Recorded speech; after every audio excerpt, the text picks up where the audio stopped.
Come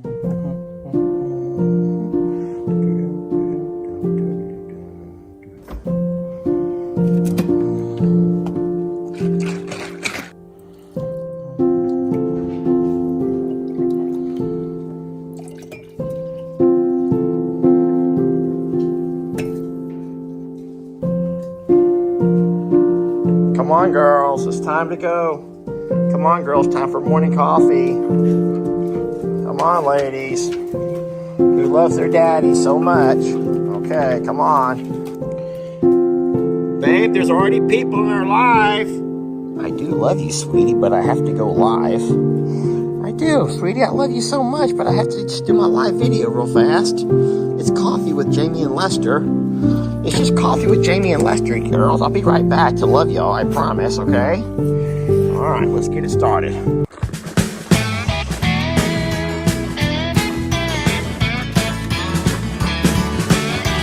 Don't let your troubles fester. Come watch Longhorn Lester. Good morning and hi to hello to all of you wonderful, wonderful people. Hey, y'all. Green room is alive and well, and it seems like everyone's being pretty nice today. So far. And I love that. That was not sad music. That was beautiful music. I love that music. So I think that music is weird like that. You know, sometimes you can be here listening to a song. I know you are, and I can see you get emotional, get goosebumps, and things affect you differently because I'm certain it has to do with something in a life experience. And so same for me. I can be watching TV and a song come on or watching the radio or whatever, and certain things affect me differently. So whoever said that was such sad music, I don't see it as sad music. So there's certain tones though that genuinely the vibration of them like hit different pieces of your brain. Oh. So there's like science behind that as well. So it's not just like, oh, they used to sing this song together or anything like that. It really is like there are certain tones and vibrations that can impact things differently. Well, the song is it's a freebie. So you guys don't know much about this, I don't think, but whenever we use music on a video, we have to get it from a certain source who is non-copyrighted. It's free to use. It's free to use. It's free use. And that particular song is called Tiptoes. And so I kind of think it does remind me of like do someone just kind of tiptoeing along. And that's kind of how I thought the morning was, getting our coffee all made, tiptoeing around the kitchen, getting ready for come out and do our morning live. I don't know. I didn't mean to bring out any emotions in anybody. So it wasn't meant to be sad. And if it was sad to you, then I'm so sorry for whatever. It was just a normal chord, whatever chord I struck. It was a tiptoeing morning. And so that is true. A lot of people say that they understand that, how that can happen. Certain sounds, certain songs, certain things in life can remind you of moments of of long ago. So minor keys, Jamie, it's called minor keys tend to be perceived as sad or dark. Yeah. Oh, I hope nothing's wrong with me. I don't feel dark. I feel fine. Everything's going good. The only thing wrong with Lester right now is it actually is chilly here. I have no idea the temperature, but I've been out working all morning. So have I. But I've been working with Rita. I've been working. Hold on. I'm wearing 2 jackets and pants, and Lester has shirt, pants on, but he have no shoes or socks on. No shoes. What kind of psycho is out here socks. freezing with? And this little shirt is that little thin stuff. This is that dry fit, but I like the way it looks on me, and I'm going to wear it out. I'm just going to wear it out. And he has held the coffee hostage all morning long. He was like, we're not drinking coffee this morning until our live. And I'm like, not even 1 cup. He's like, because I've been accused of being too amped up on these morning lives, and Lester needs to tone it down a bit. Lester needs to bring it down. So what you're seeing here, bring it down, Lester, lower it down a notch. And I'm like, hey, well, I'm just going to take hold it up on our coffee, and then which means that I had to too. So now what you're visioning, what's in front of your eyes here is a dehydration from lack of coffee for me. I've waited for this moment is all I'll say. Well, cheers to you, Jamie. Cheers to you and coffee with Lester and Jamie. And I hope you all have your cup of coffee or your cocoa or whatever you guys drink in the mornings. I'm reading over here about how cold it is in other parts of the country. Now, I do 7 degrees. 7 degrees. I do think that we're going to get our coldest temps of the fall next week. I think by midweek, Wednesday or so. Yeah, it's 50 here right now. So it's 50 for us right now, Yeah. and I am barefoot. So my toes are fine. I'll tell you what gets cold is my upper body, which is weird. My lower body does not get cold. My upper body. It's lost all feeling, I'm sure of it. Yeah, it's just I've lost all my feeling down there. My plow guy, hold on. I was reading that too, and came and put out all the winter stakes. Is that for your driveway? This snow fence. Oh, I don't know. That's what that's for. So I don't know how that works. Along where people get big snow drifts, you have to put up a snow fence to block the snow from continuing to drift into. Most of the time, it's driveways or certain pieces of the road. I get it. But people know where the snow causes problems, and you have to put those up. Now, is that snow once it snows? Is it there for the rest of the winter? So you really can't have snow blocking your driveway. That depends on where it is. It's not going to stop it. It's just going to. So, like, do you know about snow drifts? I don't. So, like, snow falls in the same places, but if the wind blows and it's a powdery snow, it will blow. And sometimes you can get 6-8 foot drifts in certain places and then right next to it is a pile of like literally you can see the ground. Really? Yeah. So, but it's all in the way the wind blows and the way the land is structured. And in the Midwest, where I'm from, everything's flat. So where wind goes and everything like that, people know, but there are certain places that it just happens all the time, like where to blow across the road or where to blow, like block your driveway. Some people have it accident. It goes up against their houses. So they'll open the door and like snow is, ceiling to floor. That'd be horrible. It's crazy. Yeah. We don't have those problems. Yeah. Here. We don't have to put up a snow fence here. It's one of my favorite parts about Texas. Now, Jamie likes to pretend like it's that bad here because I know that you all know that we spent some time this week getting our wall up on the north end of the barn to make sure that we can stop those howling winds from as they come blowing across the tundra and going into our barn. So now we can keep our horses a little more cozy. And of course, we have our horse blankets. I'm sure those have been out. I think you washed all of those last week.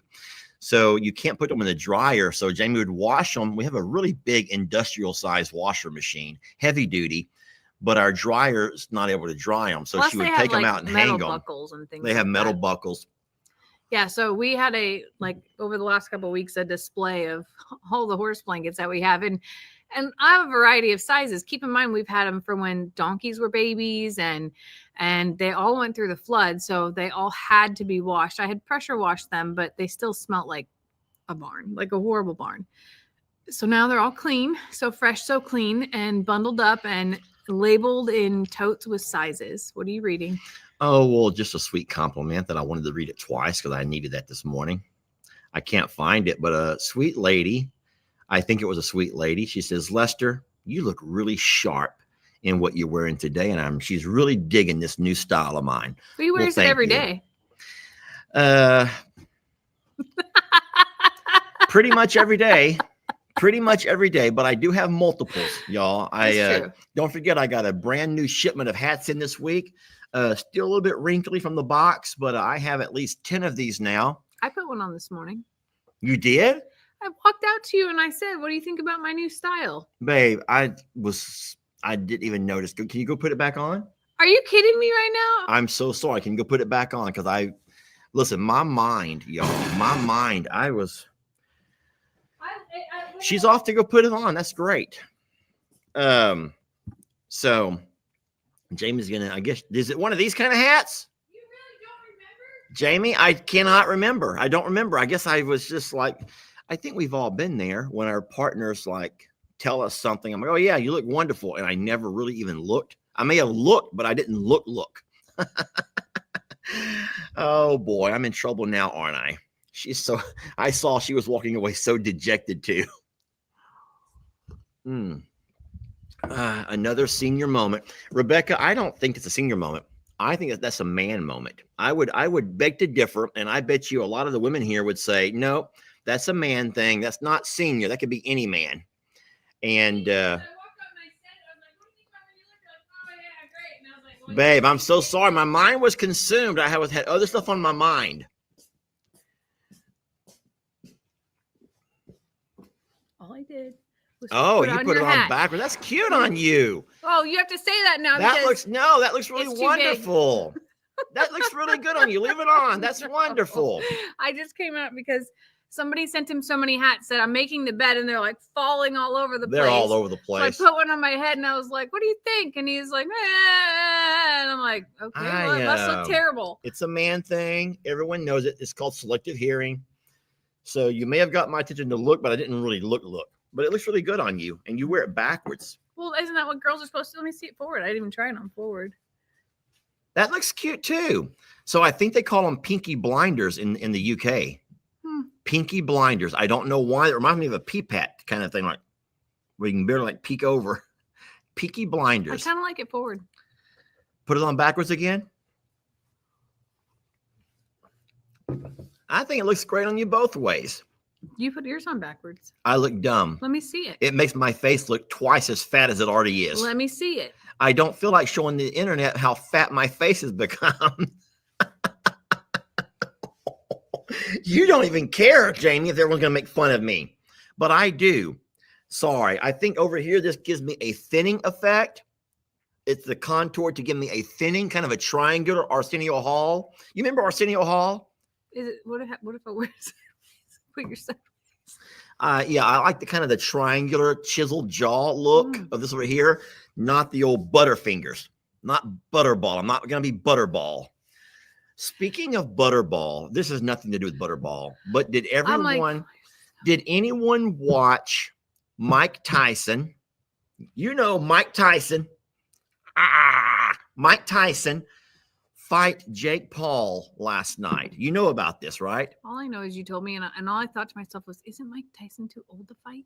Mike Tyson. So listen, I'm going to say this. I will say that every man who Father Time has gotten a firm grip on was rooting for Mike Tyson. We were all wanting Mike Tyson to let everyone know, let the world know that we're not done, y'all. We're not done for. We still got something left in the tank. Every one of us men, 50 or older, we're all rooting for Mike Tyson. However, everyone younger than 50 was saying, oh, what a freaking joke. What a joke. What a joke. Anyway, yeah. So Mike held his own. I will say this. Mike Tyson, at the age of 58, got in the ring with a monster of a man in Jake Paul. Jake Paul, I think, is either 27, maybe 28, but I swear he weighs 300 pounds. But listen, it's not a heavy 300 pounds. It is a solid man. And even I look at Jake Paul like, oh.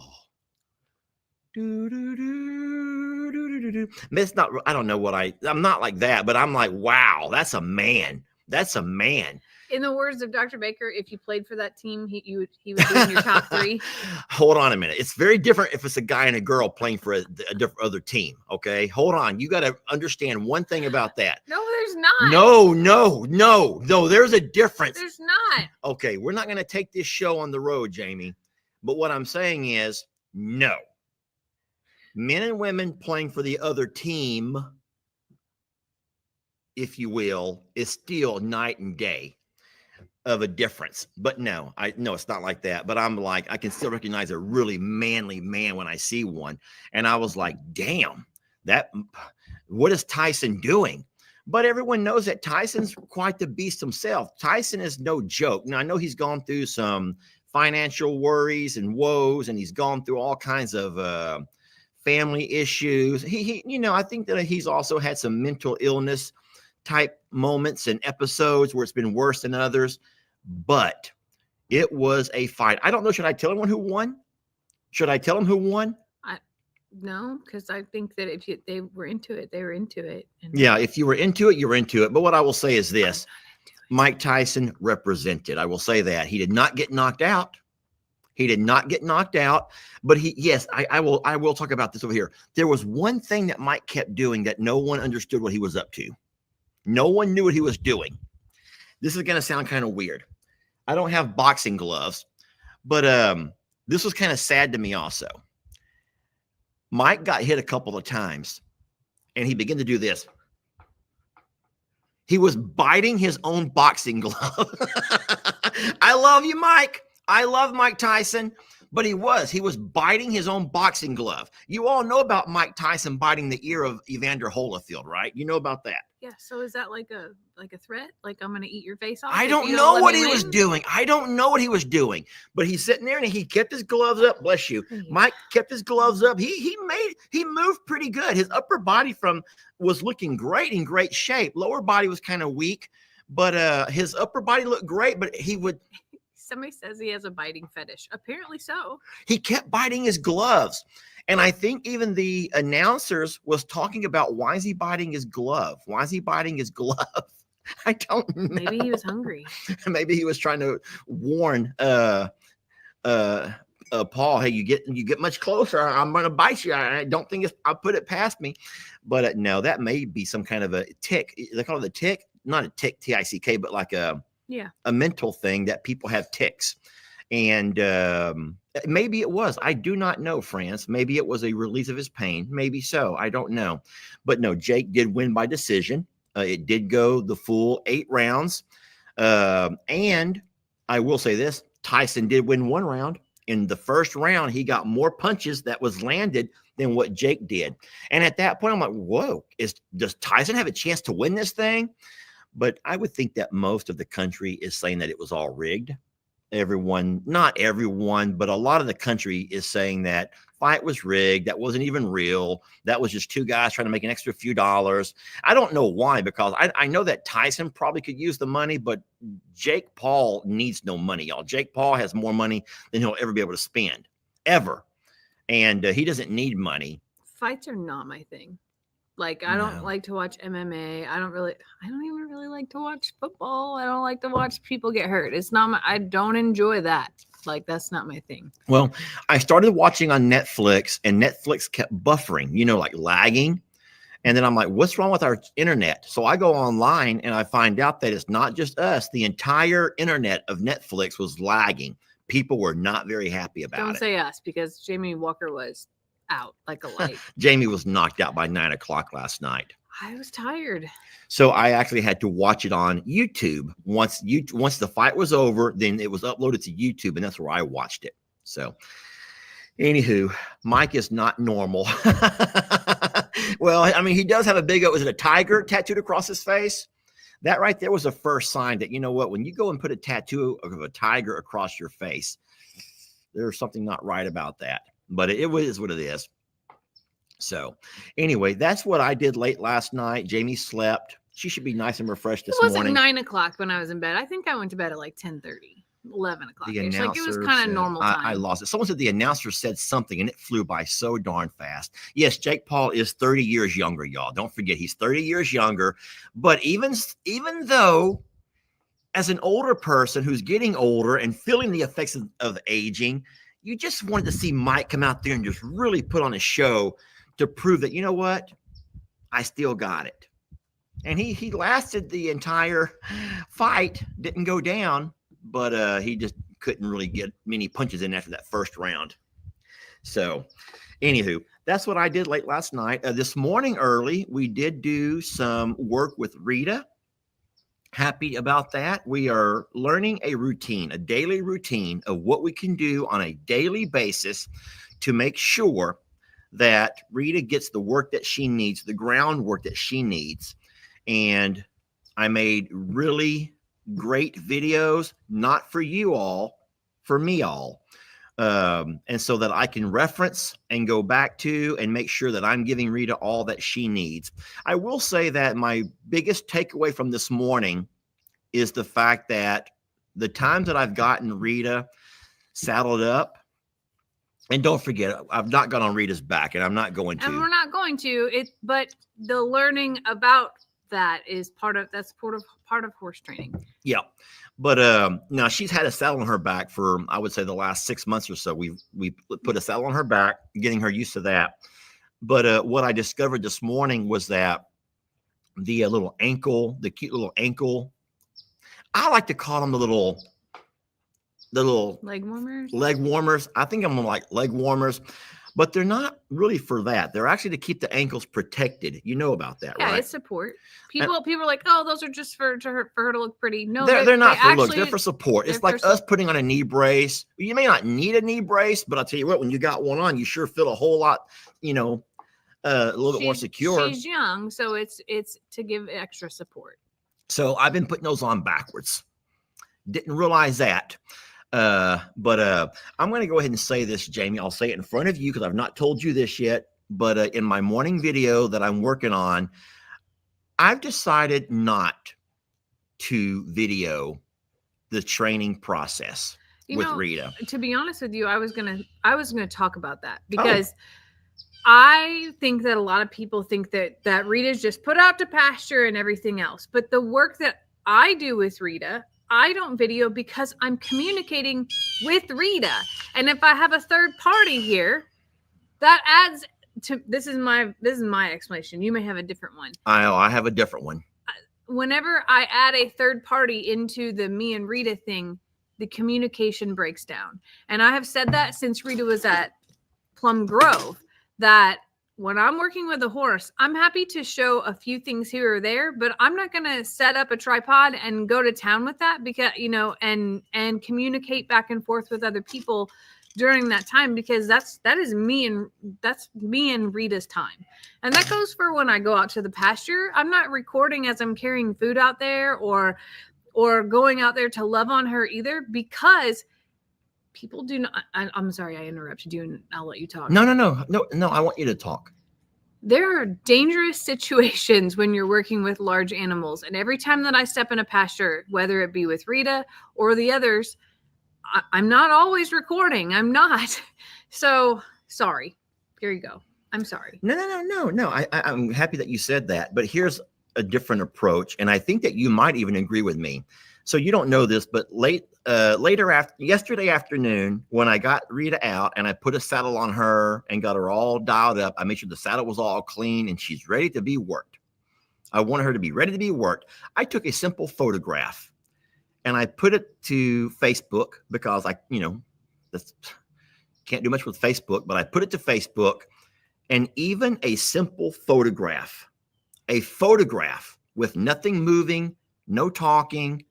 All I said in the caption was training starts tomorrow. I couldn't believe the number of people who came out just to bash each other, us, just ripping us to shreds.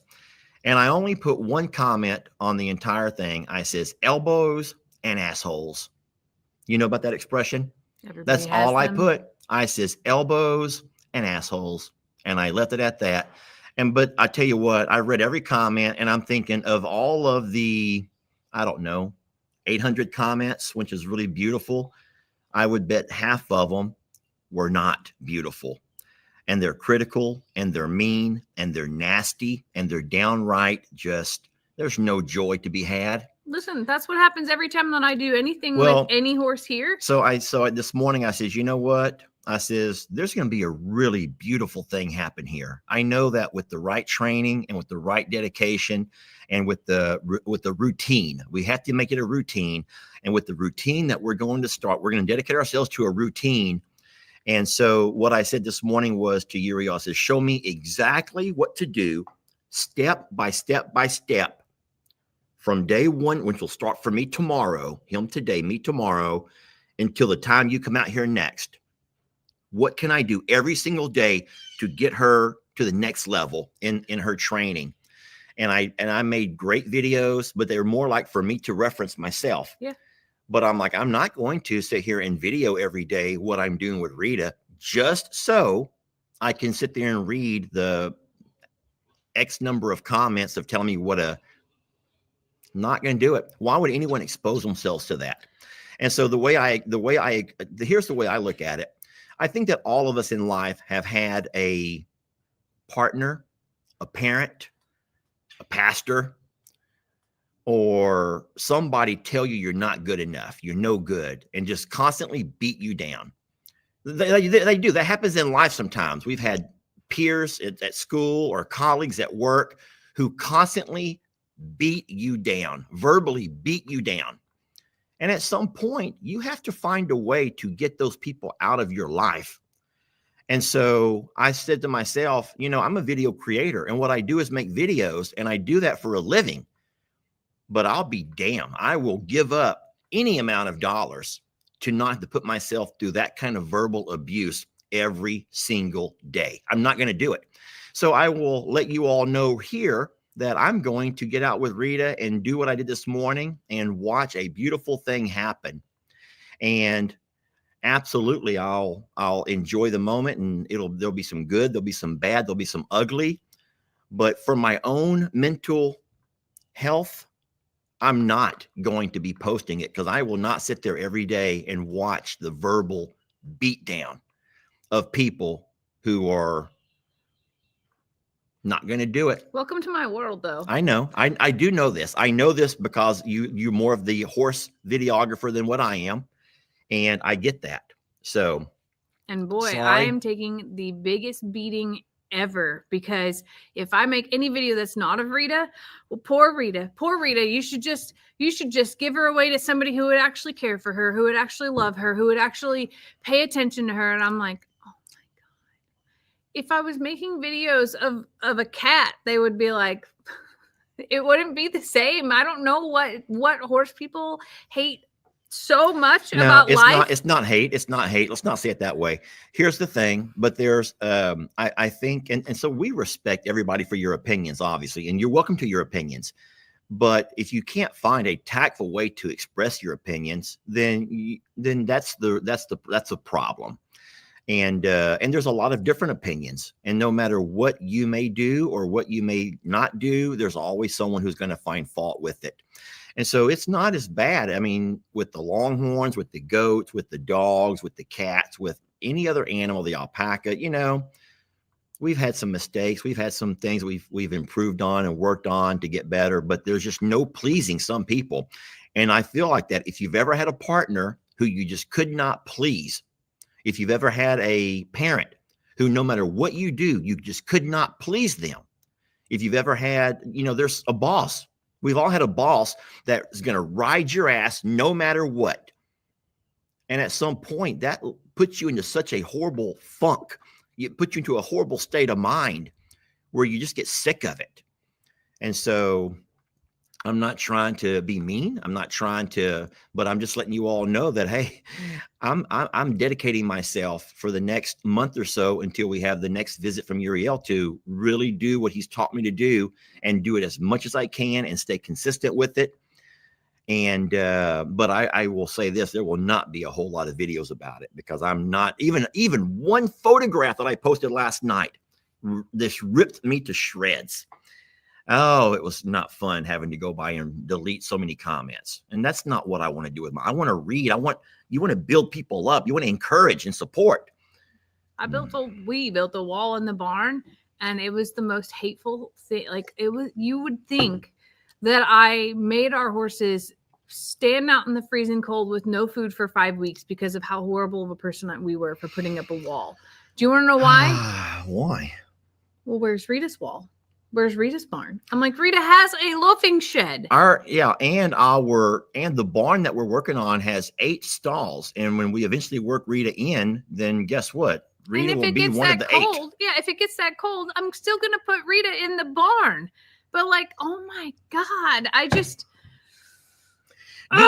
so you can disable comments, but doesn't matter. They email me and tell me how horrible of a human I am. But that's true. They'll just go to the email, or they'll send us through WhatsApp or other Facebook Messenger. People will find ways to tell you that you just don't know what you're doing. Pretty much.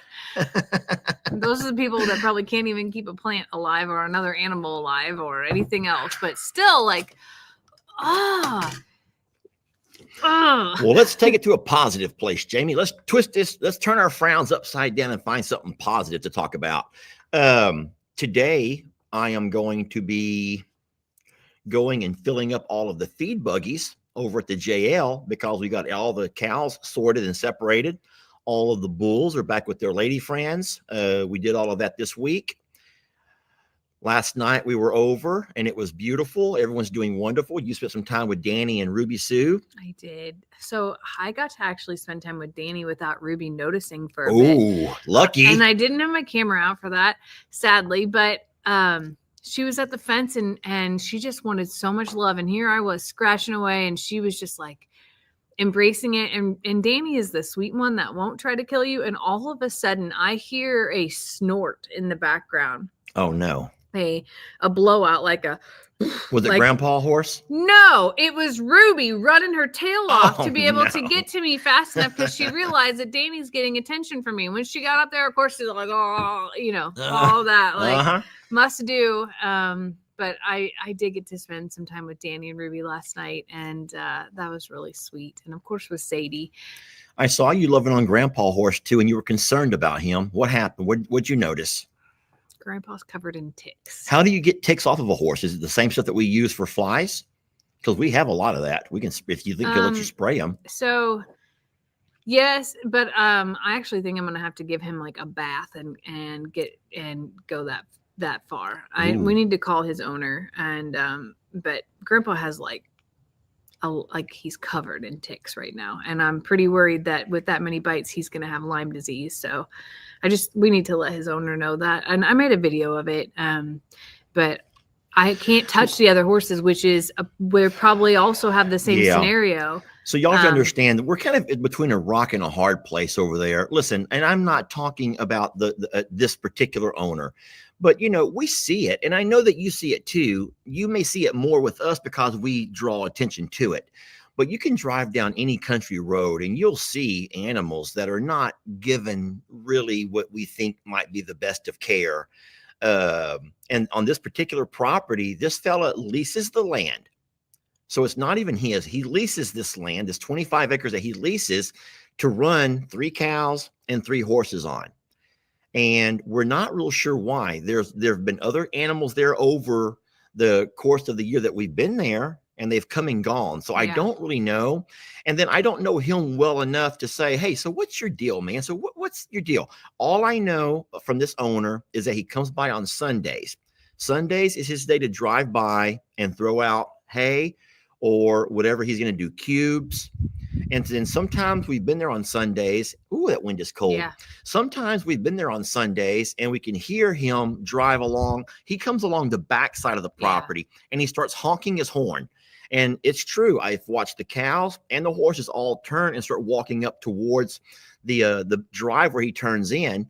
And so I'm guessing that's when he does his checkups and whatever he's doing. Now, Grandpa can have ivermectin. Like last year, I did ask him, could I deworm his horses? And he told me yes. So Grandpa's the only one that I can actually give anything to and make sure it goes in his mouth. The other 2, I have to do the grain type of thing, which is a different one. But we'll ask him again about that. And I would never do that without asking or anything like that. I care about them and want them to be well. And Grandpa's apples are back to a normal size. Yeah, I don't know what was going on that particular day, but I actually videoed that. But friends, please don't start calling people about Grandpa's or those horses over there. Just don't be busybodies. I understand, but listen, there's a lot more important things you can call about. You see children in your neighborhood being abused. Who's that behind us outside of Fiona. Our Fiona? How's she outside of our yard? Sweetie. So if we're not careful, Mr. Pete will go crazy. He'll start getting very upset when our dogs go to his yard. Baby. I'll go let her in. So she had to have somehow went all the way to Miss Pat's. This is scary. And then down the road. She walked right along the road and then came back up Mr. Pete's driveway. Because there's no way that she could get out of our yard. Now, the way she gets out of our yard on Miss Pat's side is because they go under the horse fence. They walk all the way across the pasture to where it's just barbed wire. And then they go under into Miss Pat's yard. And Miss Pat and Mr. Dave, they love the dogs over there. But our dog should not be in Mr. Pete's yard. And I don't know why she would be over there. So, no, I was just going to say that, I know that you do it out of kindness and love and you want to do the best for animals, but do not call anybody in our area and try to voice anything on our behalf, because all you're going to do is turn our neighbors against us. And that would be the worst thing in the world to do, is to make all of our neighbors hate us because of you. So we always say, just kind of stay in your lane, stay in your lane. We'll take care of what we can. And we will absolutely make sure that we take care of the horses. If we can do something for them, then we'll do that. But this is not your problem. You guys take care of your neighborhood. If you want to make phone calls, call for people in your neighborhood. Drive down your back roads and look at your neighbors. Here's what we know as well. I think that they've lived through a lot worse than Hi, sweetie. Since you we've want to been come there. say hello?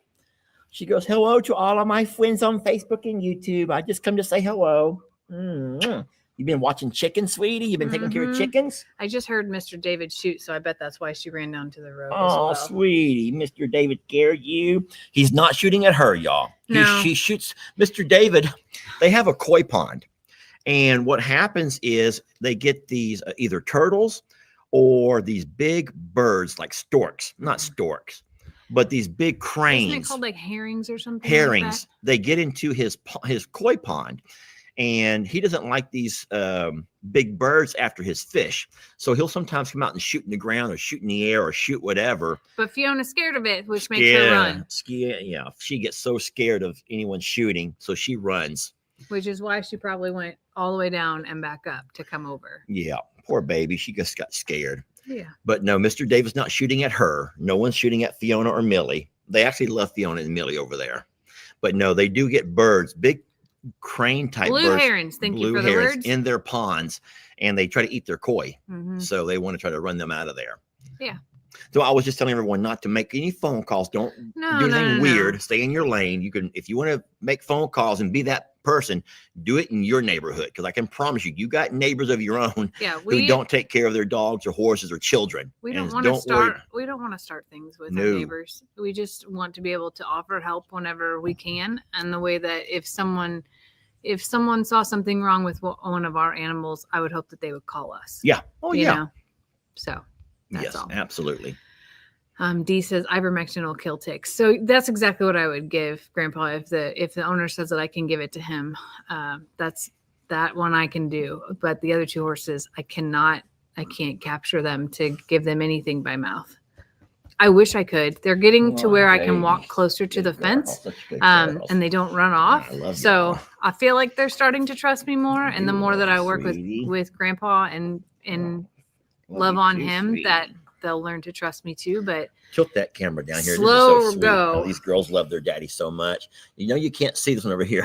Stella loves daddy too. Hey, I got something kind of surprising. So you all know that I can't put videos to Facebook, but what I can do is put photographs. I'm just trying to keep my people around. All right. But I put a photograph a couple of days ago. I took a picture of 3 of our girls on the couch. It was Trixie, Christmas, and Stella. All right. And they were sitting on the couch. I know. Okay. I know, my own fault. Right. But here's what I asked. I asked everybody a question. If there could only be one out of those 3 girls, Trixie, Christmas, and Stella, if there could only be one. And I said, you have to vote, because what happens is everyone always says, oh, I could never choose just one. I could never pick just one. And I'm like, you have to pick one. Pick one.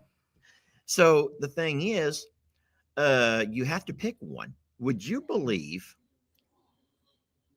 I hear pigs are screaming. That's somebody who doesn't want to get out of bed. That's exactly what's going on. It's probably that's Pig Newton, or maybe Tiny Tim, who's laid up.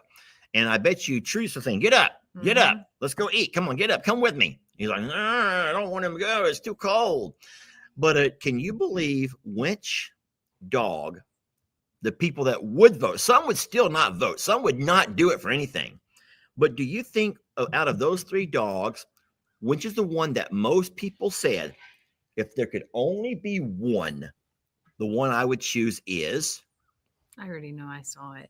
You look at that post. You never look at my videos. It's not a video. Oh, you look at my pictures. I have time for a picture.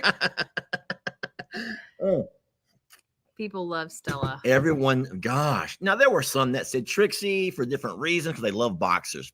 Some said Christmas because she kind of started the whole rescue dog thing that we went through. That was a phase. But I'll tell you what, Stella was the one that seems to have won over most people's hearts just because of the condition she came to us in and how wonderful she's turned, what an amazing dog she's turned into. Because who would have known? Don't forget, guys, that She was like on death's door. well, y'all. her tail looked similar to a possum, no hair whatsoever. She just had a completely bald tail.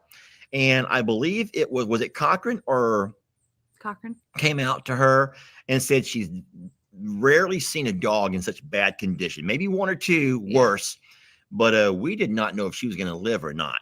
Yeah. And we kept her there in the stall there at the sanctuary for I remember several days. giving her first bath because people had poured motor oil on her. Yep. And she just cried. She just screamed and cried. And she stood there. She wasn't fighting back. She didn't have the energy to do that. But she just cried. It was the saddest. I bawled and stayed in that stall with her. Like that was the saddest, most heartbreaking rescue that we'd ever done. You said that rescuing dogs was a phase. I don't want people to think like. Well, I'll tell you what. Here's what we discovered. If phase is the wrong word choice. Yeah, that's what I was. But here's what say. so what we thought we would do is be like a middleman. We would take them off the streets. We'd get the vet care, and we would rehome them to you all.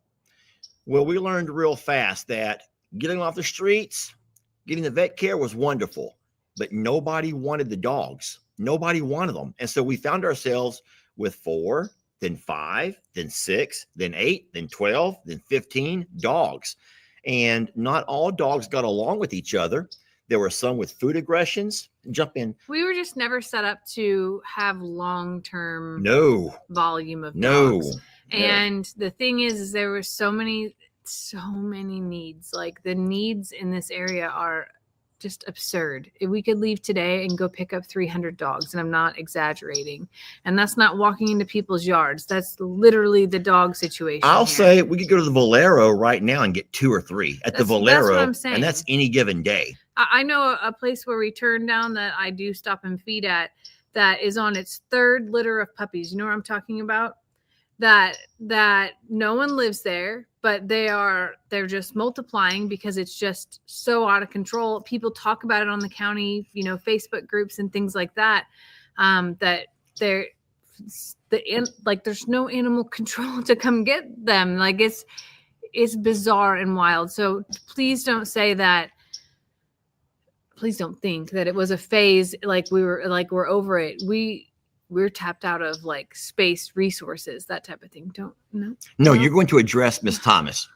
First, I interrupted Lester today and spoke for like 5 minutes straight without ever taking a breath. So I started it today. But second, if I want to finish talking, I'll tell him, hold on, I'm talking. It's fine. This is how we communicate all the time. Like both of our brains just fire off like crazy. And I'll say one thing. So she wants to say how sad it is that I'm the kind of guy to cut you off and don't let you finish.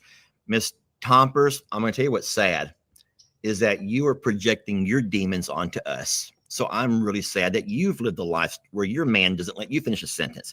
This girl will shut me up in a heartbeat.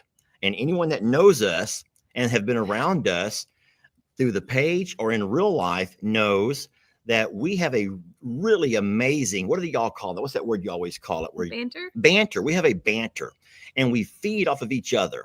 And Jamie doesn't squash my personality type and I don't squash hers. There are moments whenever she gets excited and you ain't going to hush her up. And I recognize that in my partner.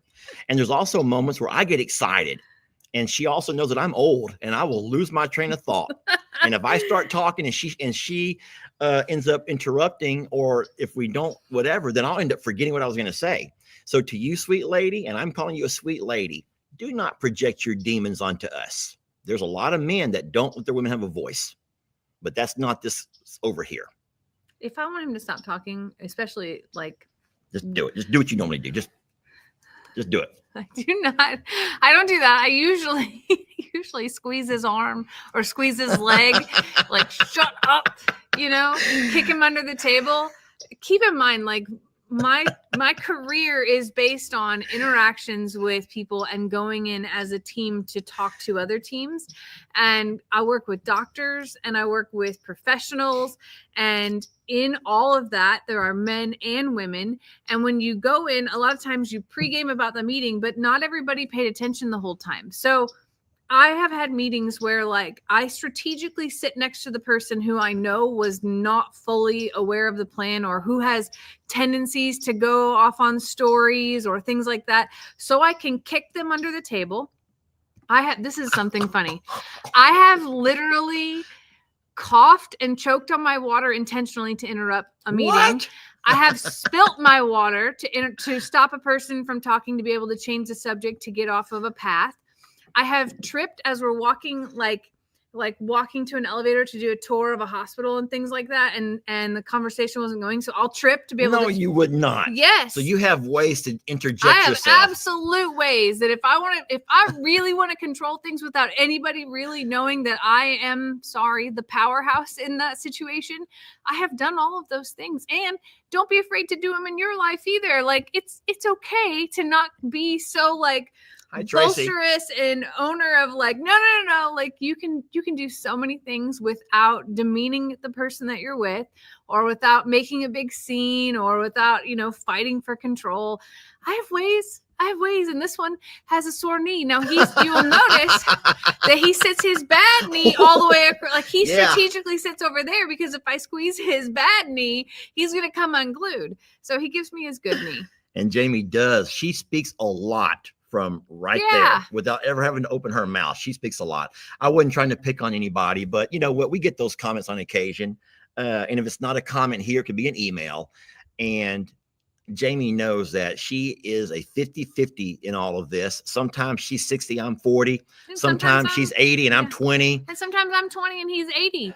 But that's us knowing each other well enough to pick up when the other person can't, and to step in when things are going awry. I'll tell you this. I never knew that you would purposely trip or you would purposely choke yourself just to hush up the conversation. Sometimes that's necessary. Now it makes me wonder, a while ago when you were sneezing, and I'm like, no, you can't fake a sneeze. Hold on. You can't fake a sneeze. That's the one. Plus, since the time of COVID, you do not sneeze. Okay. Like you do not sneeze. We all learned to stop sneezing during the COVID. And then if you do sneeze because you're just like, I'm not sick, I don't have COVID, like you have to call it out and announce it instantly in those circumstances. The world changed so much during all that COVID mess, didn't it? Because it was true. I could be somewhere and feel a sneeze coming on. And in my mind, I'm saying, if you sneeze, they're all going to look at you and walk away. They're all going to run from you. They're going to treat you like you have the plague, like you have the boils and blisters all over you, like in the days of Moses or whatever. And so you would hold a sneeze as hard as you could. Whatever. You would do anything not to sneeze during COVID. My God, you didn't want to cough or sneeze. And sometimes a simple clearing of the throat. Oh boy, you do that in a public setting and people are going to like scatter, like, it was the weirdest and scariest thing. And guess what? We lived through that. This is something that people 50 years ago, or people who've passed, I don't know. There's been eras, I guess, where people have gone through things, pandemics, but we actually lived through one. Now, there were several that lost their life during we're not trying to minimize the fact that there were people who lost their life during the pandemic. But it is crazy now that we're well past that, and people are still getting COVID, y'all. There's still COVID. Jamie works for a hospital. There's still COVID. But the way we react and the way we treat and the way we respond, now people have gotten back to normalcy, saying, you know what? Well, we know more. The guy got COVID. Stay at home for a couple of days if you need to, instead of the whole everyone freaking out around them. Because there's a little tiny plane flying over us. I remember they would call you from work and say, don't come in because so-and-so is, what? I'm like, don't come to work. Okay. They're going to have all the kids stay home because a teacher, tested positive for COVID. We didn't know enough then. I mean, it was so soon and there were such great fears and there's fear. Yes. I've been waiting for like 30 minutes. Playing. That was my excuse to walk away. Oh. Sorry, y'all have to see me hobble. You're not good at this yet. You're going to have to, careful because you're barefoot. You're going to have to practice all of your interjections that are supposed to be real, but are really fake. Now, don't you all go telling all my secrets to my work folks about that, because it's an art a little bit, and it comes with time. And it's like the mom look, you know, when you work with people, or you're in a relationship with someone, or your kids, even your grandkids, you can give them a look eventually, because if it goes beyond that look, if you have to verbalize beyond the look, then all hell's about to break loose. And Xander knew that. My nieces and nephews know it. I think that, I'm embarrassed to say this, I think Bree's kids might know it from the other day. They were a little bit out of control the other day, and I was like, my mom look came out, Steph's mom look came out, Bree's mom look, and Bree's words came out, and I was like, oh boy, here we go, 3 moms in one room. Yeah, but y'all have one. I know you do. I remember walking into church and my mom giving us the look without anybody even doing anything. Like, just that is your threat. It's very normal. Now, not all people pick up on that look from the beginning, but they'll figure it out. I promise. It's fun times, y'all.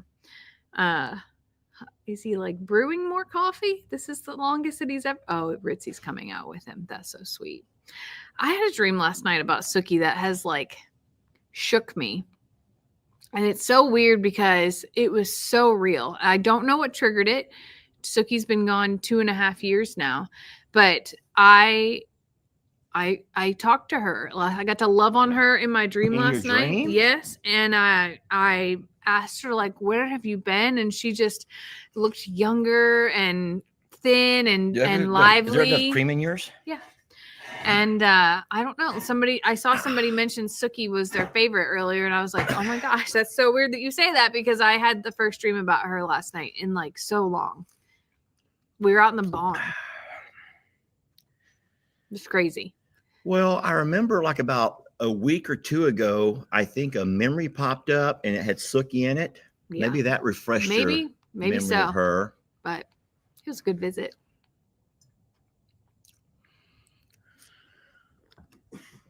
You got nothing to say? Sorry, I was drinking coffee. I'm going to let you talk about your sweet girl. Oh, no. I'm good now. I don't want to cry. No, I think that the most recent dream that I had, and I do believe I talked about it with my dad. I went to mom and dad's to get Lex about a month or so ago. And Dad was out in his little shop. And I sat down and I says, Dad, I had a dream last night about the old place. When I say the old place, it was kind of how everything looked back before there was all the houses. It was my grandparents' house. Oh. And then I remember how you would walk out through their backyard, and there was a little lane that went over to their chicken coop area where my nanny took care of chickens. And then you go a little bit further down, and they had a big garden. And then to the side of that was their big barn. And I was telling Dad that I had not remembered these thoughts like in years. Everything's been, not in disarray, but it has all been shifted and reshaped with all of the different people who have fences and homes there now. But for some reason, I dreamt a dream that I just saw it all as plain as day, like it was still there. That's crazy. And then when I drove over that day to get Lex and talk to Dad and Mom, and I remembered seeing that. And it was like so crazy because you park in a certain spot and you remember how it used to look and seeing how it looks now. Just nothing's the same. I wish there were pictures of that. I know, right? But I told Dad, and I kind of refreshed his mind on how everything used to look. And we sat there and had a nice conversation talking about how it used to be. But, times change. Sometimes we drive around and we see, Jamie loves old buildings, old barns, old houses. They terrify me because I just can imagine all the critters that live in them. But even the old store there in Plum Grove, we made a video a couple of years back of actually going inside the old store in Plum Grove. Jamie loves stuff like that. Like that. If that could be a job somehow, like to go explore buildings, like that would be a dream job for me. What I was going with, though, is to know that all of these old buildings used to be someone's dream. That old store at some point was a man and woman's dream to have a little store. And those old homes used to be a place where a family lived. You know what I'm saying? Mm-hmm. And these old structures, these old barns, at some point, a man got out there, maybe a couple of friends, and built them a barn to shelter his animals or protect his livestock or his chickens or goats, whatever, put his tractor in. And it's crazy how, time stops for no one, y'all. Time flies. It moves on. And what one day is a little dream that you're living, tomorrow could just be, completely, maybe not gone, but changed up, divided up, chopped up, buildings taken down, new structures put up. Different dreams, Different dreams. Different dreams. Like, do you think that you're, like, when you think about to Old Pops, no, it's Old Pops, right? That was your Does dad. your coffee? I didn't put enough cream in mine. It's a little bitter. Mine's bitter. Yeah. Let me go with the cream. I'm going to do it. You keep talking about your old buildings. Well, what I was going to say, so like when I think about, I'll use my family. So my grandparents on my mom's side had a grain farm that they bought from my grandfather's parents. And it had an old farmhouse on it that we all lived in until it was torn down when I was probably about 8 years old. I don't mean we all lived in it together. Everybody used it as like their transition house while their home was being built or while things were going on. And it got torn down. And then eventually other barns put up and it was equipment and grain bins, and it was a grain farm. Current state, my two brothers live there. They built homes out there. My cousin has a home out there, and all of the original buildings from that farm are gone. And there's one metal building left for equipment that stays out there. My grandfather since passed. My grandmother still owns it, but she leases the land, obviously, because she can't farm. The home that my dad built when I was little, my parents got divorced and sold. I just imagine that, like, the dream of my great-grandfather probably could have never fathomed what is today. Even my grandfather probably didn't plan for all of those things to happen. So when I think about the dream of what Lester is talking about, Old Pops was your dad's dad, right? Old Pops was my dad. So do you think that Old Pops would have ever envisioned what is today? Like the things that we did to your piece of the property? Well, Nanny, don't forget, my Nanny was the visionary. That was my dad's mom. My dad's dad, Old Pops, was quite a bit older than Nanny. That was his second wife. Believe it or not, back in those, they still got divorced in those days too. And so Nanny was his second wife. Oh. And so he was probably there was a bigger age gap between them than there is between you and me. You think that our 10 years or something, they had about a 20-year age gap in them. I didn't know that. He married her later and moved her there. And so she had 4 kids, is that right? 3. Sissy? My dad, Uncle Raleigh, and Aunt Sissy. Okay. But the thing is, she was he worked and he worked he was worked at the Exxon plant in Baytown, which was about a 30-minute drive from Plum Grove. But Nanny took care of the kids. She's a housewife, which is a job in itself, we all know. Yeah. But what she also did was planted. If you look at Plum Grove now, the property there, you see all these beautiful trees. Well, I'm telling you right now, they weren't always there. That was all a big open field. It was big open fields where they raised corn when I was really young. At some point, they began to shift and would grow other kinds of plants. Potatoes, oh God, that was the worst ever. All of those fields now that you see of that is I'm a Survivor was all potatoes. Oh, it was horrible. Because we had to work all of that. What did you do with all the potatoes? Because I planted like 10 plants of potatoes and we're still eating potatoes. Well, we only ate some of our crop, but we sold it. Yeah. The corn, the potatoes, we would do all that stuff. That's neat. Horrible. No, because you think that if you all think that we had these big old tractors and these, what do you call those things? Combines. And no, it wasn't like that. This was a bunch of kids getting out there after school having to pick corn. Hey, you got to do what you got to do. Oh, it was horrible. I hated it. But we'd also play Army. We'd play Army Man. We would play hide and seek. We would do all of those fun things in these cornfields. But here's the thing. There were no trees. And so once everyone finally got out of the whole trying to farm the property, my nanny wanted to start planting trees. So she would go get little pine saplings, little oak trees, whatever she could, and she would begin to plant them. Well, don't forget, I was her number one. I was Nanny's number one. So I was always at her side. So it ended up to where she and I were like Johnny Appleseed, just walking around planting trees every day. And so what Nanny had was something that I like to call spatial reasoning, where she believed in lines of symmetry, perpendicular, parallel. She wanted it all to be outlined. So Nanny master planned the entire front of the property. And so every tree that you see when you're going up towards Plum Grove, be it a pine tree, mostly pine, oak trees, they were planted by Nanny and me as her little sidekick. Once she got older, I took over in watering those little, because you have to water little trees, and there's no water hoses. So you're carrying 5-gallon buckets and watering your trees once a week during all the, the summertime and whatnot. But no, I think it's really neat the way Nanny envisioned it to one day look. And now we have that. The driveways are beautifully lined with trees. What do you think she would say if she was alive today to see it? What parts do you think she would love? Well, we already know that she and my grandpa both would be very upset with what's happened across the street. I'm not talking about that. I'm talking about the way that your family. I think that they would love the fact that you have so many family members still living there together. Yeah.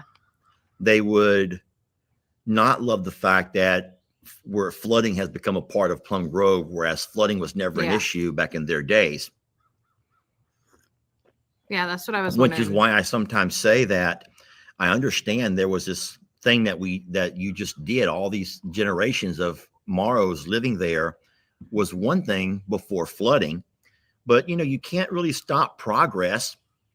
And we're not the first community that's been developed. Well, development has happened to a lot of people across the country and across the world. Yeah. And when development happens, you can't outpower these big corporations, these big money guys that come in and these real estate gurus that buy up large pieces of land. You can't out money them. And if you can't find a legal way to beat them, then, or if you don't have the way to fight them, then it happens. And it's happened to so many people, and it's happened to us. So now it's a really hard thing for my dad, I think, more so than anyone else, to understand how his entire life, this was what was ingrained into his head, that this is your land. You protect it at all costs. This is your land. This was fought for in the Civil War. This land was something that was handed down from your father, from his father. And so when that's been instilled in you for so long, and it was instilled in us as well, but we are younger to understand that, hey, I just can't keep living here if this happens. And if this happens, if my family's not safe. I'll go ahead and say this right now to you all, and I don't think I've ever made this public to anybody, but I am terrified, and Jamie knows this, for Ellie and Megan, terrified for them having to get out across the street in the neighborhood of what's happening all the time that we don't talk about because we don't want to make the channel a scary place. But horrible things happen across the street, and Ellie and Megan have to drive through there. Stephanie has to drive through there. My mom with Lex sometimes drives through there. Brienne drives through there. And it terrifies me to think if they happen to have a flat, or if they break down, or if someone comes by and bumps them, tailgates them and bumps them purposely for you all know what, that terrifies me. And I kind of think that, unfortunately, everyone keeps turning a blind eye. They're turning a blind eye until something bad happens, and then they'll start taking it serious. Because as of right now, the crime that happens in the neighborhood, this is going to sound horrible, but it's true. The crime that's happening in the neighborhood is happening in the neighborhood with each other. It's kind of like no one talks about, let's just say everyone knows about black on black crime, and no one talks about it. But when you have an officer involved in that, now it's world news. So in the neighborhood across the street, you have so much crime that we know about, but no one talks about it, because as long as they're doing it to each other, we're not going to talk about it. But the first time someone from our road, our side of Plum Grove, goes across and something horrible happens, it will become huge news. You know what I'm saying? Yeah. And I just hope and pray every day that it doesn't have to come to that. Is this the direction you were going with this? Nope. Well, get me back on track. Grab my knee, and get me back on track. Nope, not at all. I just think that I mostly was just asking of like, do you think if Nanny walked on the property today, would she recognize it, and would she? I think Nanny would love it. And then, do you think that Nanny's who's in the swing? Nanny in the swing? I don't think so. No, listen. We can sit here and joke and laugh and play ghost and boogeyman all day long, but everyone knows that there's something mysterious and a little bit spooky about the swing. That swing sits right on top of that hill, and there's two swings side by side. If you don't know this, there's two swings side by side. They both hang from the tree. There's a limb that comes out with two swings. One swing just sits there like this over here, and the other is like this over here, almost all the time. Almost, not always, almost. Almost. And it's like, okay, hold on a minute. You can look at the limbs. There's no wind blowing. But if there were a wind blowing, or if the limb was moving, then both swings would be rocking. The chains are not different. The chains are not twisted and torn. There's something very mysterious. But here's the thing. Carter names the little girl Charlotte. Yeah, so that's why I don't think it's Nanny. Because what was Nanny's name? Oh Lord, Gladys. Huh. Gladys, not Charlotte. It would be crazy if it was Charlotte. God, wouldn't that like be crazy? So that swing just rocks all the time, and you've all seen it, and there's nobody over there pushing that thing around and running out of the way. You can go over there day or night, and that swing's just sitting there, and then sometimes it'll just stop. Wait, what was P-Pat's name? Oh, Patricia. Oh, Pat. It really was Pat. Patricia, yeah, Pat. Oh. Well, fresh out of Charlotte's. P-Pat would not swing. No. P-Pat was not. Someone says it was probably P-Pat. P-Pat's sitting in the one that doesn't swing. Yeah, P-Pat was P-Pat would be in the one that's not swinging. Now my Nanny would swing, and P-Pat's husband, my other pop, would swing. They're happy, joyful people. Because think about it, you don't swing if you're in a bad mood. You sit there and scowl. Swinging can put you in a good mood, though. And then what about old Pops? What was he like? P-Pat's husband or Nanny's husband? Nanny's husband. Well, like I said, he worked. He worked a lot. He was driving to Baytown. He was a hard worker, and he worked until he got sick. Here's the sad thing about old Pops. He would wake up every morning and make biscuits. Every morning, he'd wake up and make biscuits. And there's a funny story about this is that we'd sometimes go over to have breakfast, and what we'd always have to do is there was always these little crunchy things on the bottom of his biscuits. And I didn't like these crunchy things. I didn't know what they were, but you'd be eating the biscuit and you have to stop and put out this little crunchy thing. Always little crunchy things. I didn't know why. You know where I'm going with this? And one day we get over there, and I got there a little bit earlier than normal. And he's like, "Get out my pan for me." So I open up the counter, and I get out his little cooking pan. And I noticed that there's rat droppings or mouse droppings in his pan. I know what mouse poop looks like. I'm like, I was just appalled. And I'm like, there's poop in here. He goes, hey. He just kind of shook it and poured in his dough and did all of his things. And then I realized right then, wait a minute. This man has been making these biscuits for years. And I'm sitting there eating these biscuits, these little crunchy things with little rat poops. That's horrible. So that was my. Those are not chocolate chips. No, they're not chocolate chips, y'all. So I learned real fast that if I was ever going to eat at his house biscuits, I would stop, take my biscuit, turn it over, and pull everything out of it before I would dip it in my syrup and butter and eat it. But he made his own butter. He would go out there with his milk cow, and he'd do all that. He'd do all that churning. There was always things sitting in the window. But listen, this is crazy. He was the healthiest man ever. He was up in his 70s and very healthy. And then during that time, probably the 80s, you had all this stuff coming out about the dangers of cigarette smoking. Finally, cigarette companies were forced to put labels. And you had all this legislation in Congress talking about the dangers of cigarette smoking. And he'd be like with this pipe, I've been smoking all my life, and there ain't nothing wrong with me. And he just kept on lighting that pipe and smoking. And we all, yeah, that's true. Pop's always been smoking. He's always smoking. Ain't nothing wrong with him.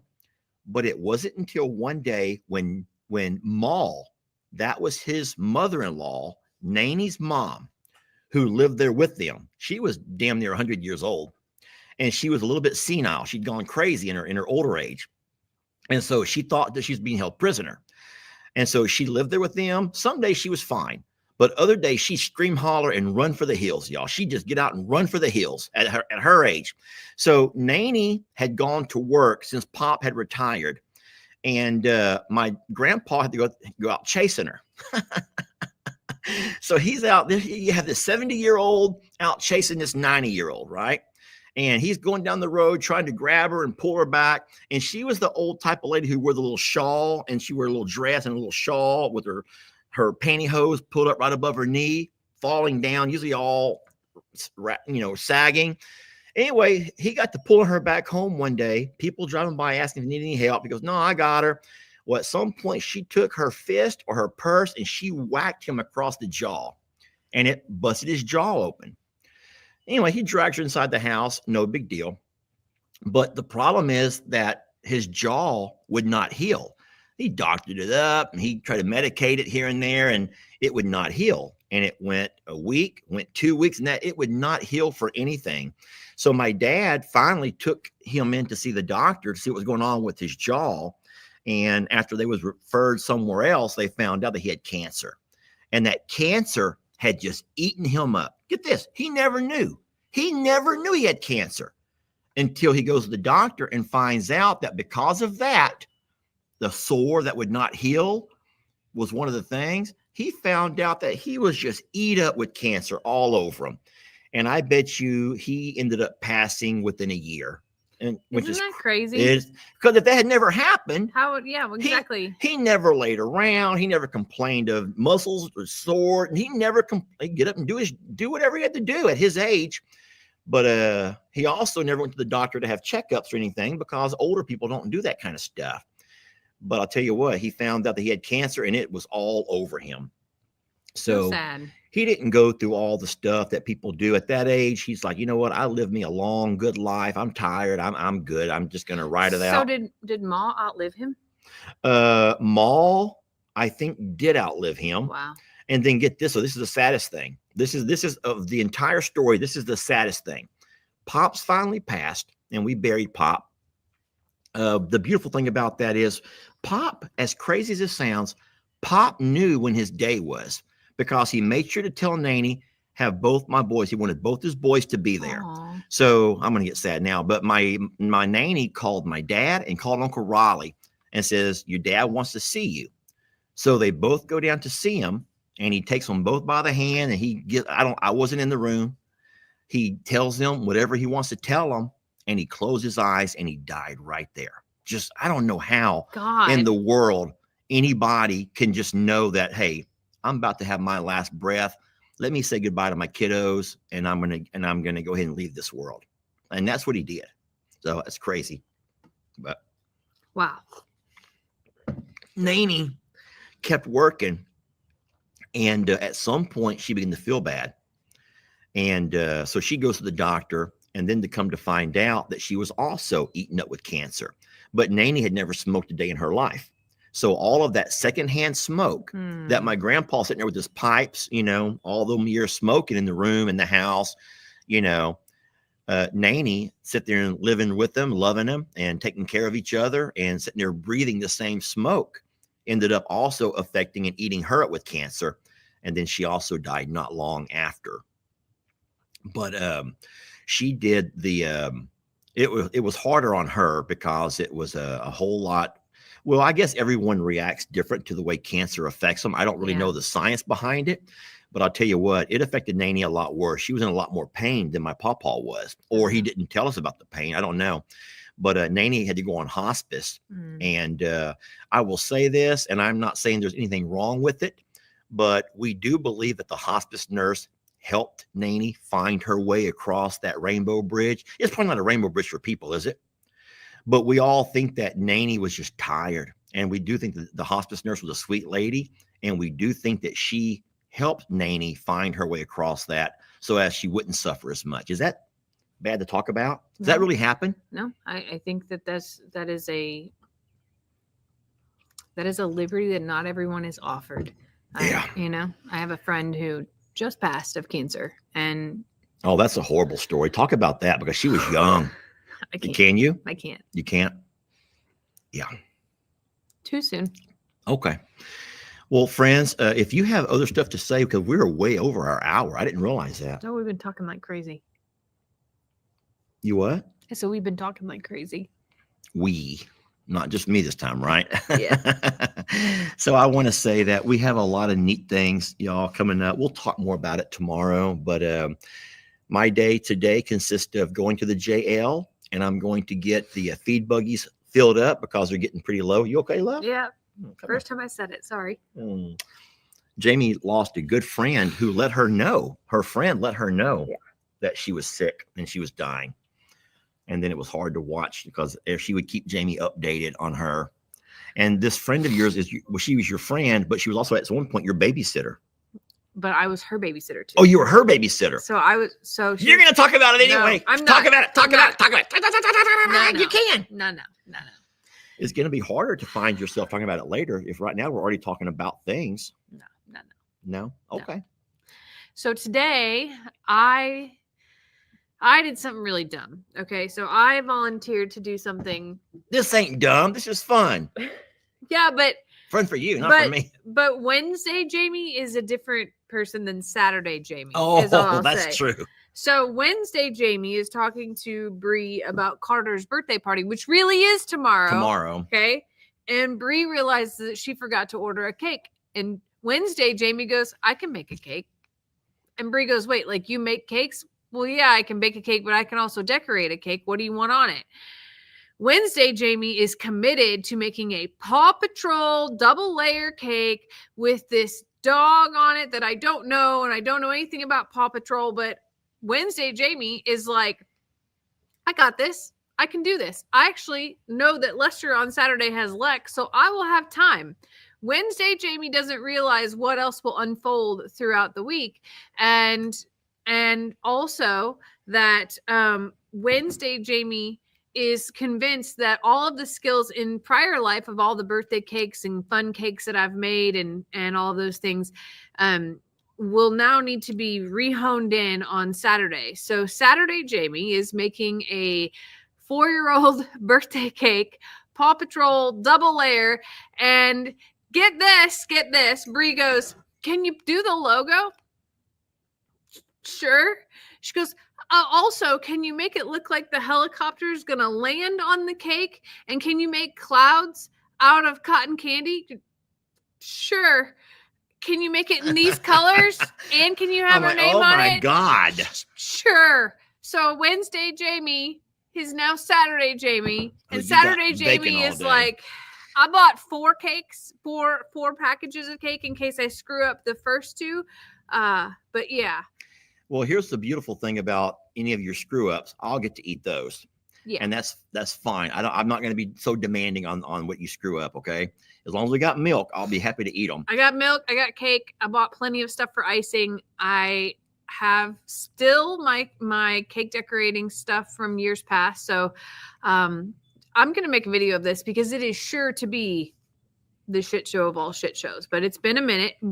Bree also was like, are you going to make the dog out of icing? Oh. No, I ordered the toy. Okay. Like I am not making a helicopter out of icing. Like I have a lot of skills. That is not one of them. Holy moly. And bless all those people that do all those things, but it's cake. And so what you guys may not know, I know you've talked about it before, is that Jamie likes to bake, but on cold, rainy days. Yeah. But today's not rainy. Today's chilly, but there's a lot to be done outside. And you're not going to be able to be outside much. You're going to be stuck in the house baking on a pretty day. Well, the baking of the cake is actually not the hard part. It's the decorating. So I will get the cake baked this morning. I will get it stacked and get the outside I will get it sealed, if that makes any sense to you. Yeah. And then I have to do some decorations off of the cake and let them harden to be able to put them on the cake. It's going to be a full day event. Y'all are coming with me. Sorry that you're going to watch. I'll say one thing about Carter right quick. And then, because there's a side of Carter that I've never seen. Now, everyone knows that Carter is Brienne's daughter. And Carter's the one that did not like me for the first year and a half of her life. She hated me. But something happened, and I don't even know what, but Carter has found me to be she's a fun Uncle Wechter. She loves her Uncle Wechter. But everybody talks about how hard it is to work with Carter. Carter is not a very easy child to work with. Bree talks about it. So that's her own mom. Okay. Carter's Jamie, a headstrong little girl. my mom, Lou, anybody who's around Carter can tell you how hard it is to work with Carter because Carter's very demanding. I've never seen that side of Carter. Never. Carter's incredibly smart. You cannot like if you say like we're gonna go somewhere and you spell it, even though she doesn't read or doesn't understand spelling, she goes, I know what you just said. Like the other day, I was like, we were all together and I said, I brought SNACKS's. And Carter goes, you mean snacks? Did you bring snacks? Did you bring candy? And I'm like, oh, no. She can't Smart read, girl. but she understands that I'm like the rest of it makes sense to her. She put all the context clues together. So she's crazy smart and forward thinking. And so she's headstrong. And when you're trying to like, adult around other kids and things like that, she knows. She absolutely knows. But yeah, Lester doesn't. I've never seen. Jamie can come home and say, oh my God, we were at Steph's today and Carter was really hard. Or we were at Bree's and Carter was really hard. And it was so hard on Bree or whatever. And I'm thinking, I don't picture Carter being like that. Because when I'm around Carter, she just wants to hug me and climb on the fences and whatever you're doing, she wants to help you. And I've never seen her that way. And I don't think I want to. I don't think I want to because I want to see her as this sweet little angel of a girl. She has the mind. She has like the social intelligence and emotional intelligence of like way beyond her years. Is she 3 or 4? She's 4 today. Today's her birthday. So today's her birthday and Carter. She's turning 4. Yeah. Wow. No, she is. And then she's Someone says, Francis says kids are different with each adult. Francis That's Daniels, true. You think that's true? Yeah, because you're the fun Uncle Lester. So she doesn't want to do anything serious with you. She wants to wrestle and have fun around like that. Oh, well. But Carter alone is also very different than Carter and Cash together. So there's like, there's the typical sibling competition that goes on and Carter is older than Cash, so she's smarter in that space too. So she wants to outsmart Cash. I love that little girl. I do too. I love her so much. I love Brienne too. Brienne's just a wonderful niece. So I brought Carter her desk and art supplies, and we sat and colored. And she already has her gift then. Yeah, one thing. Well, I wanted to do it. I don't like to show up with a big gift like that and like out gift everybody or anything like that. Plus, it was something we had to haul. One thing I always get the little kids is a package of cards and envelopes because for them to play mail and to put stickers on and do fun things like that and make cards for people, like that's a really fun thing that I like to do with them. Carter would not let me make my own card. She's like, no, we're going to put these stickers here. And I was like, can I do one? She goes, not right now. I'm like, okay. There you go. That's Carter. That's Carter. It was pretty fun. So anyway. Well, friends, thank you all for hanging out with us this morning. We will see you again tomorrow on a Sunday night, Sanctuary Sunday. Are we going to go 8 or 7? 8 o'clock. We're going to go 8 o'clock. Yep. You sure? Mm-hmm. All right. 8 o'clock. You have to bring Lex home. So it's I know. Going to be that. So here's the problem. We also have Yellowstone that starts at 7 o'clock. Mm-hmm. So what we're going to have to do is not actually start watching it because what happened to us last week was we started watching it at 7 o'clock. We had to pause it to go do our live. When we came back, we were unable to watch it until the next day. I don't know how that works. Monday night will be our Yellowstone night from now So on. we'll just start watching Yellowstone on Monday night. We will not Don't even tell start us it. what happens. Do not tell us what happens on Yellowstone. So y'all enjoy watching your Yellowstone tomorrow, and then we'll see you at 8 o'clock as soon as it goes off. Right? Yeah. Thank you all for watching today and for all the wonderful comments, being so sweet and kind and understanding. And like Jamie always says, for giving us the most valuable thing is a piece of your time. Now what are you going to say to end the video? I don't know. You just stole it all already. That's how I roll, y'all. Say a prayer for my cake event today. How about that? I'll ask for that. And take care of yourselves today. Get yourselves outside too and do something for yourselves. You deserve it. We love you. We hope you have a really great Saturday, and we will catch you. Well, let me end it the way I like to end it the way it started. I like to end it the way it started. Okay. Bye, y'all. We love you. Bye, friends.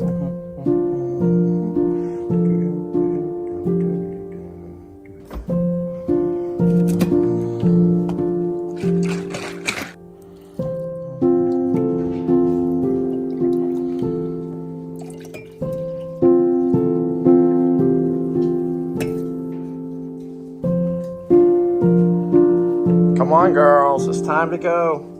Come on, girls. Time for morning coffee.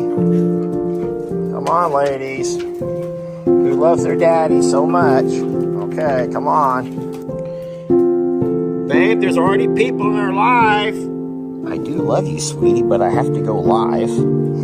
I do, sweetie. I love you so much, but I have to just do my live video real fast. It's coffee with Jamie and Lester. It's just coffee with Jamie and Lester, girls. I'll be right back to love y'all, I promise, okay? All right, let's get it started.